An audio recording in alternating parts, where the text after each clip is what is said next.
Klausyk, ko man tikrai reikia čia laukti? Taigi susitarėm. Nepradėk dabar stabdyt, ką? Kur tu jas radai? Internete, kaip ir visi. Sakiau, kad lauksim parke. Sakiau, kad atsivestų draugę. Patsgi sakei, kad tau mūzos reikia. Jo, mūza iš interneto.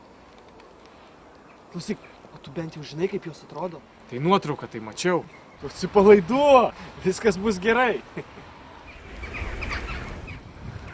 Tulpe, aš neįsiu. Negadink man nuotaikos, pažadėjai, vadinasi, eisi. Tik kad aš nežinau, kaip elgtis tuose pasimatymuose. Bus proga sužinoti. Einam. Kam tą gėlę nusipirkai? Nes aš noriu padaryti pirmą gerą įspūdį. O klausyk, kaip reikia sakyti, pirmą labas ar pirmą prisistatyti? Eik, tu nieko nereiks sakyt.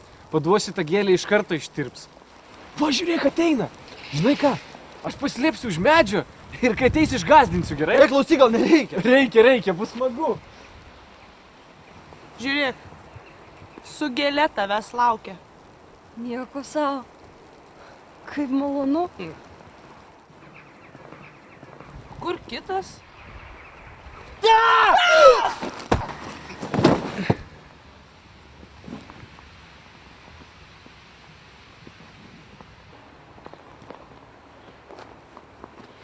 Labas, aš Leonardas, bet gali vadinti tiesiog Leo. Labas. Aš Santa. Labai malonu susipažinti. Man irgi. Ir jums gero pasimatymo.